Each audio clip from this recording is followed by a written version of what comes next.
All right, let's spend a little bit of time talking about pregnancy nutrition. Hopefully, we've gotten mom involved in the preconceptual health care so that we can get everything in good condition before she gets pregnant, and that includes her diet. We want her to start taking folic acid. We want her to start eating well. We know that the healthier that mom is, the better the pregnancy outcomes. And all this includes her nutritional status prior to the pregnancy and then throughout the pregnancy. Being overweight or underweight at the time of conception can have implications on the pregnancy as well as the lifetime health status of our infant. Not everybody knows what good nutrition looks like, even nursing students. We may think we know what it is, or we may actually know what it is, but we know that we don't always eat healthy. One, because it's not convenient. Eating healthy is expensive, and it's very time-consuming. And sometimes with our day-to-day hectic lives that we lead, including pregnant moms, it's just so much easier to go through the drive-thru real quick, or eat on the go. Like when you're on campus, it's so much easier to grab something that's not healthy as opposed to walking someplace on campus that you might get a healthier diet. Why is nutrition so important? We know that pregnancy nutrition has impacts on the birth outcomes, same as cigarette smoking, drug and alcohol abuse, stress, insufficient prenatal care, chronic illnesses or chronic medical conditions. All of those are going to impact the health of the pregnancy. Does it make a difference? Well, one, we want mom to take folic acid. Please make sure you know why they're taking folic acid, when they're supposed to start, and how much a pregnant woman is supposed to be taking. March of Dimes says that if we have folic acid in our pregnancies, they estimate 50 to 70% of the neural tube defects could be prevented by taking folic acid. And years ago, probably 15, maybe more years by now, the March of Dimes campaigned to have folate put into some of our food sources in America. Things like breads and pastas and cereals. You'll see that they're fortified or enriched. And a lot of times that means that they've had folic acid added to it. Moms that don't have adequate weight gain during their pregnancy have low birth weight infants or small for gestational age infants. Get used to seeing these abbreviations because you will see them throughout this course and in most paperwork relating to pregnancies. So we want to know if she has a history of low birth weight or a history of small for gestational age infants, because that's going to impact how much we teach her and how closely we're going to monitor this kiddo. Does she have a history of gestational diabetes or type 1 or type 2 diabetes? Is there a history of chronic illnesses, and do any of those illnesses relate to nutrition or to the GI tract, things like Crohn's disease or irritable bowel syndrome, lactase allergies? Those kind of things make a difference when we're talking to mom about the health of her infant and the health of this pregnancy. We want to know what her usual diet is. It does us no good to tell her that she needs to eat this many fruits and vegetables, this much protein, if she doesn't know what constitutes good healthy vegetables and good healthy sources of protein.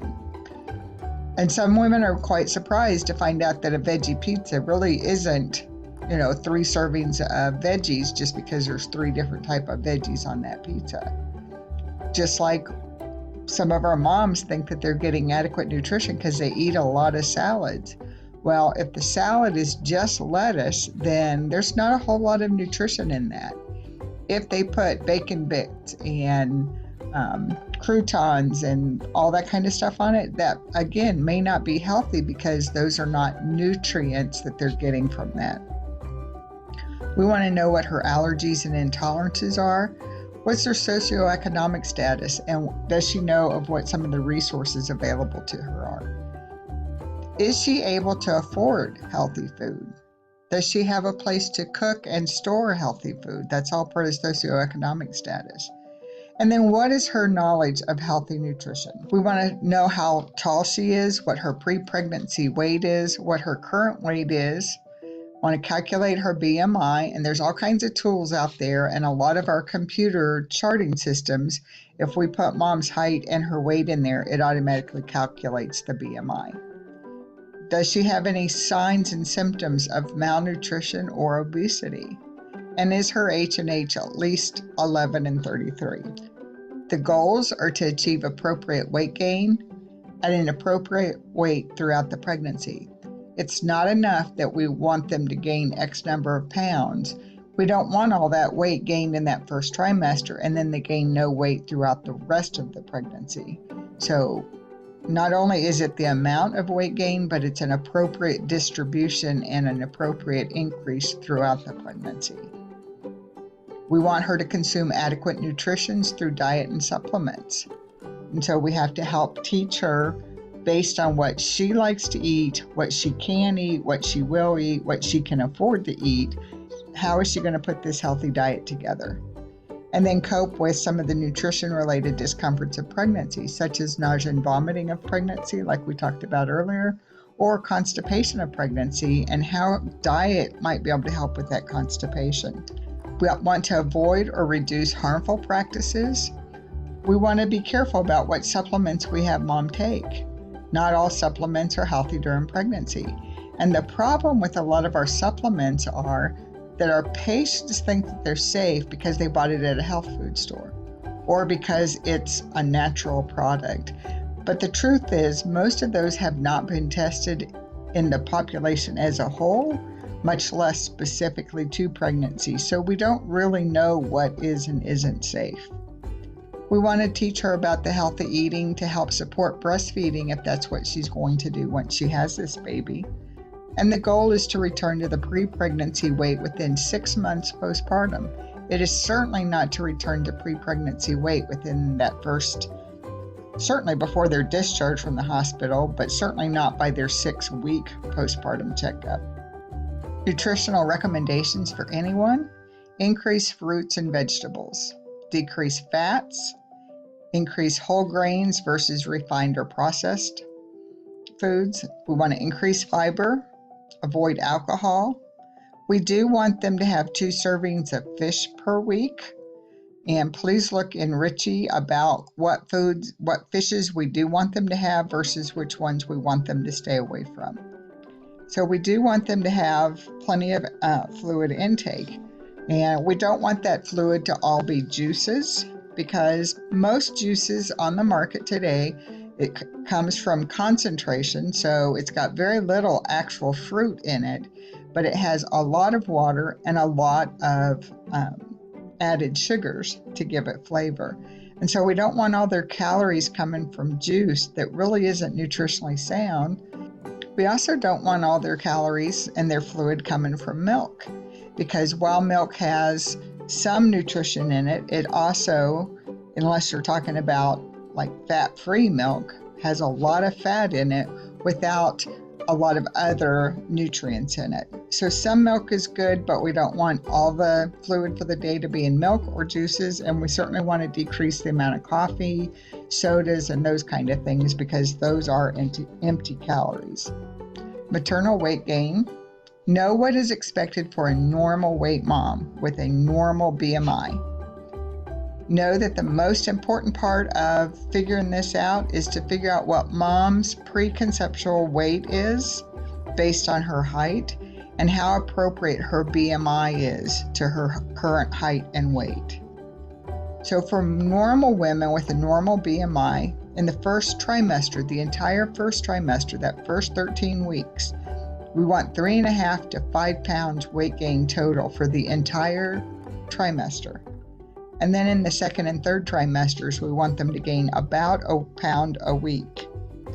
Now, this is for a normal weight woman with a normal BMI. If she's underweight, we want to put these up just a little bit. If she's severely overweight already, then we're going to decrease this. But the important thing is we don't want mom losing weight while she's pregnant. We want to increase the health of what she's eating, but we don't want her to actually be losing weight while she's pregnant. So severely underweight women, like I said, at conception should gain a little bit more weight because they're at risk to have a low birth weight infant, which can have problems all on their own. A low birth weight infant can have a smaller body size, obviously, but a smaller brain size and might have trouble catching up. But they're also at risk for things like hypoglycemia. They don't have enough fat on them, so they have a problem with thermoregulation once they're born. Inadequate weight gain during the pregnancy, they're at risk for IUGR, intrauterine growth restriction. Those babies aren't gaining weight and growing appropriately. And then our obese mom, she's at risk for CPD, cephalopelvic disproportion, which is another way of saying baby's not coming through the normal door. That baby is too big to come through mom's pelvis.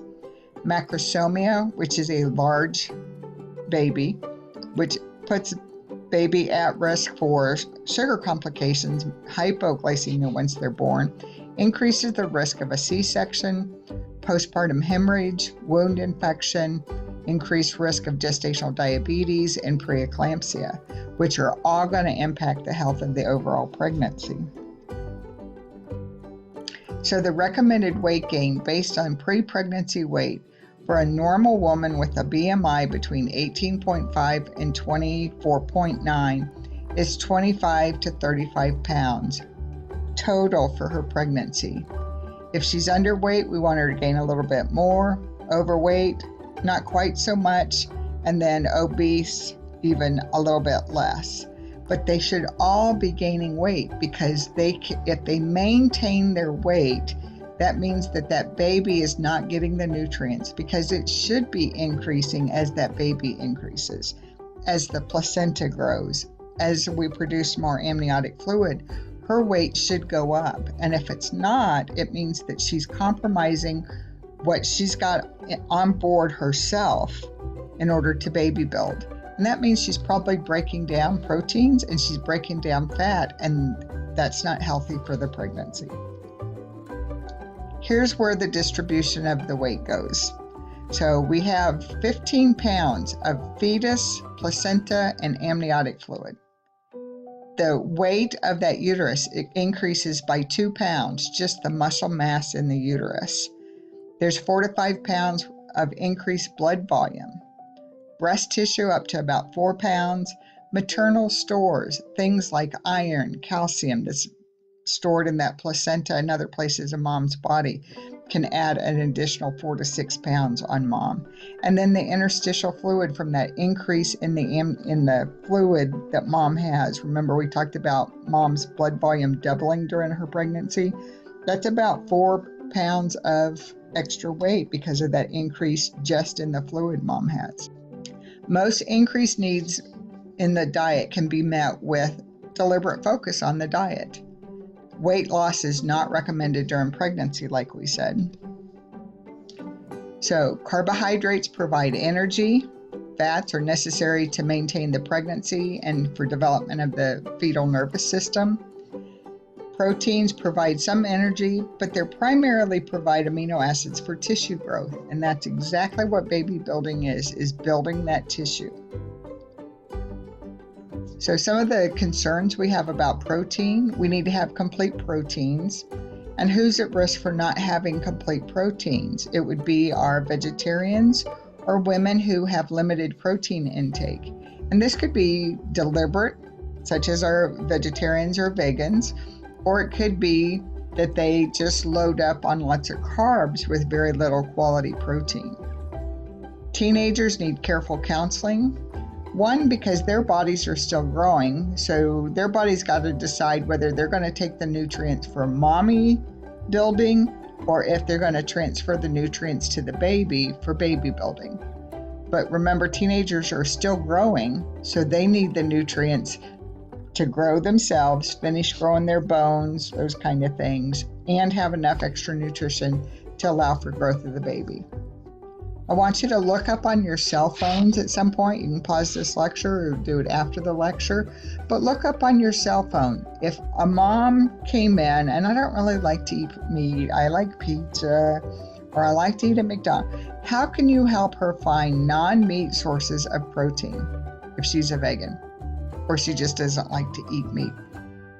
How can she meet the needs? See your notes on information about fluids and minerals. Couple important notes. We want moms to have less than 3 cups of anything that has caffeine in it. Please realize that it's not just coffee, teas, and dark sodas that have caffeine. Mountain Dew has a tremendous amount of caffeine in it. Certainly all of our energy drinks that are out there have caffeine in it. And so we want to be cautious and make sure that mom understands that she needs to decrease and limit those. We know that more than 3 cups of coffee, or the equivalent of how much caffeine is in 3 cups of coffee, is associated with an increased risk of spontaneous miscarriage or spontaneous abortion and intrauterine growth restriction. We also know that anemia is associated with preterm birth and higher maternal mortality. Moms need to decrease the amount of vitamin A. And the one place that vitamin A, that moms may get too much vitamin A, is in acne treatments like Accutane. That's a vitamin A, and we do know that there's a health risk associated to our fetus and fetal abnormalities if mom is using things like the Accutane.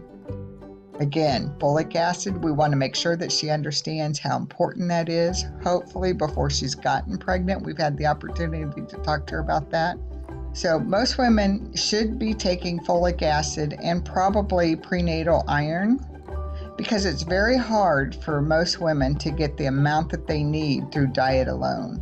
Most other nutrients that mom needs can be gotten through a health-conscious attention to her diet.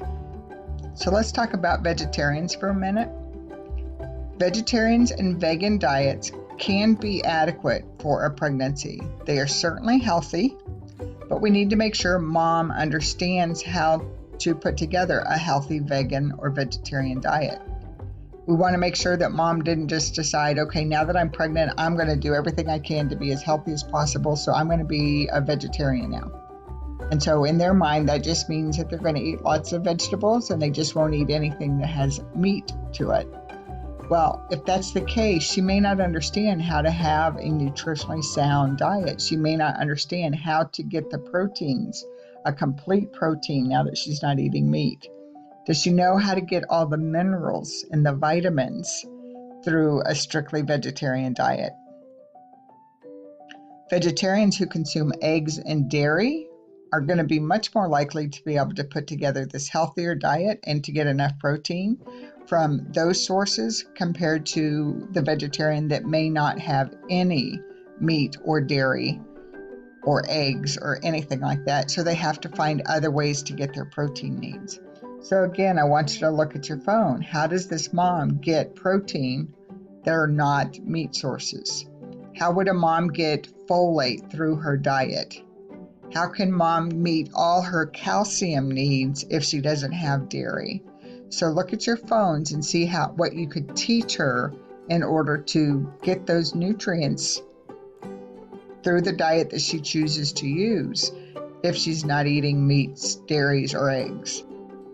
So vegans who consume no animal products must eat complementary proteins and take supplements of B12, calcium, vitamin D, iron, and zinc.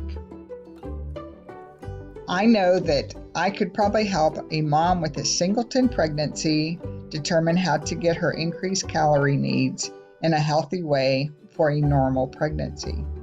But I also know that I do not have the knowledge that it would take to help a vegetarian be able to put together her diet to ensure that she had complete proteins and that she got all the minerals and nutrients that she needed. I would have to refer her to a dietitian. If our patients are vegetarian, again, we want to watch for animal product content, such as things that come in gelatin capsules, because a lot of times those are made from meat, from animal byproducts. Beef and chicken broth. Jell-O is typically from an animal byproduct. And then some of our insulins, of course, are from animal products. So what foods can they eat to increase non-animal sources of protein, calcium, and iron, and folic acid? Some of the factors that are going to increase and influence her nutrition Or does she have an eating disorder? If we're talking about a teen, we may also be talking about somebody who has bulimia or anorexia. That's going to be very challenging for her to meet her dietary needs to be able to put together a healthy diet for good baby growth if she has these eating disorders. Does she have any food allergies or lactose deficiency or lactose allergies? Things like pica, eating non-nutritive substances such as cornstarch or clay or something along those lines. Her discomforts of pregnancy, the constipation, the nausea and vomiting, those can impact her nutrition. What are some of her cultural, ethnic, and religious differences that are going to impact nutrition? Psychosocial and socioeconomic factors, education, and psychological factors. Of course, if we're talking about somebody with pre-pregnancy depression, does she need to have her medication changed, one, to have a safer pregnancy, but does she need help in getting the motivation to eat healthy, to have a healthy pregnancy? Our pregnant adolescents are considered nutritionally at risk. Even if they eat healthy, they're at risk because, like we said earlier, they're still building their own bodies. And so they don't have a lot of extra to give up for this baby building. If they're within 4 years of menarche, then they're still growing, and so their nutrition goes to take care of themselves. Lifestyle choices are going to affect nutritional intake. Again, are they living someplace where they have access to ways to store food, to cook food, to be able to eat? Do they have a steady source of food? Or are they at risk because they're homeless and they don't know where their next meal's coming from? Developing body image affects nutrition choices. Adolescents, they tend to go along with the crowd, and as much as they want to be seen as independent, they're going to do what the whole crowd is doing. And if the whole crowd is going to fast food eating, then they probably are too. And again, we've talked about that may not be nutritionally sound. For our adolescents, a lot of times they're already at risk with iron, calcium, zinc, vitamin A and D, B6, and they're most at risk for anemia. So what approaches might be effective in helping the pregnant teenager develop more nutritionally sound eating pattern? We've got to meet her where she's at. What does she eat? What is she able to eat? Meaning, what is she able to afford? Some of our teens are well aware of resources around. Some need taught, things like WIC. Some of the county health departments have food banks for our nutritionally at-risk pregnant women. We need to help them focus on increasing their nutrition knowledge. Some of them may or may not know how to cook or prepare food. Do they have access to prenatal care and healthy foods? What are some of the nutritional interventions? And yes, we can, recommend that they take prenatal vitamins and iron and their folic acid. But if they don't have a way to get those prescriptions, it might not be that, they haven't signed up for WIC, they haven't signed up for Medicaid. Maybe they need help with transportation to get to the office to even sign up for those programs. And then do they know what some of the resources are to be able to help get them to the store to buy those nutritionally sound foods?